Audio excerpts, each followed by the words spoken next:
Bonjour, je poursuis mon cours de management des relations professionnelles. J'ai réalisé l'essentiel de la partie 3 du chapitre 1. Je vous rappelle que je suis dans la partie 3, les sources organisationnelles du conflit. J'ai longuement parlé des facteurs structurels et j'en arrive maintenant à mon 3.2, l'organisation du travail. Et je vais maintenant m'intéresser au lien entre l'organisation du travail et le développement des conflits.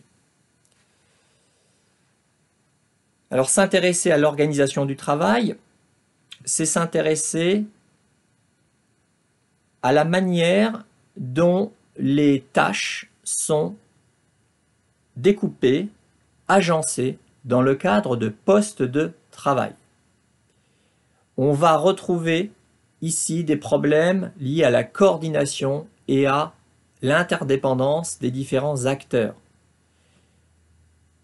Ces problèmes ont déjà été bien mis en évidence par les travaux de Mintzberg. Mais on va ici redescendre d'un cran dans l'analyse. L'analyse va être un peu plus précise, mais mon propos va être très court, puisqu'on va braquer le projecteur sur les relations de travail concrètes, c'est-à-dire les relations qui s'organisent autour des tâches qui ont été confiées aux uns et aux autres. Et il y a deux aspects qui me semblent particulièrement importants sur lesquels je vais revenir. Tout d'abord, le degré d'autonomie dans la tâche, qui entraîne une situation de dépendance plus ou moins forte entre les individus, entre les acteurs, et deuxièmement, les relations opératoires. Donc, je commence par le degré d'autonomie dans la tâche. Si le salarié est trop dépendant du travail d'un autre salarié, ou s'il est trop dépendant du rythme de production d'autres salariés, typiquement, des conflits peuvent surgir.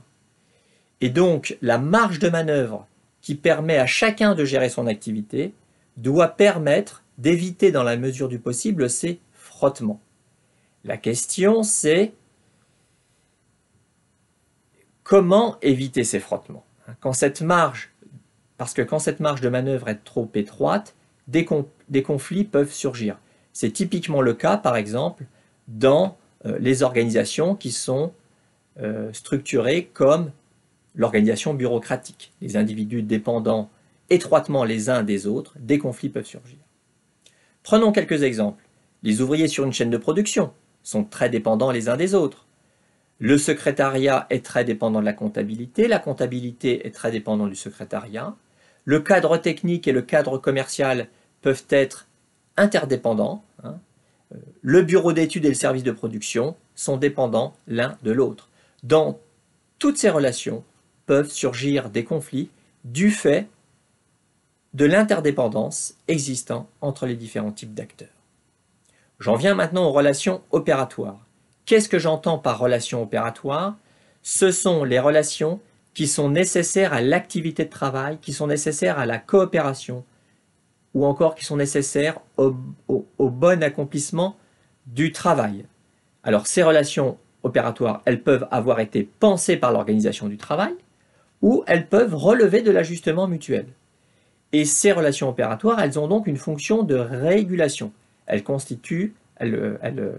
renvoient une activité finalement de production de règles. Ces relations opératoires se matérialisent avant tout par des échanges d'informations, sur le plan vertical ou sur le plan horizontal, d'une part, et par des communications humaines, d'autre part. Donc, la façon dont les informations circulent entre les différents acteurs, le rythme auquel ces informations arrivent, la précision de ces informations, la fiabilité des informations qui sont transmises aux différents acteurs, sont en fait autant de situations qui génèrent des conflits.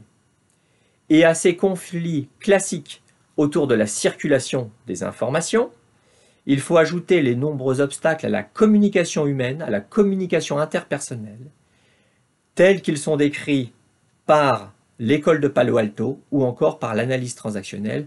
Je vous renvoie à une séquence vidéo précédente. Voilà, j'ai terminé concernant l'organisation du travail. Je vous rappelle que l'organisation du travail renvoie à deux points, le degré d'autonomie dans la tâche et les relations opératoires. Je ne vais pas plus loin et la prochaine fois, je vous parlerai rapidement du système de récompense et j'en aurai terminé pour ce chapitre. Au revoir.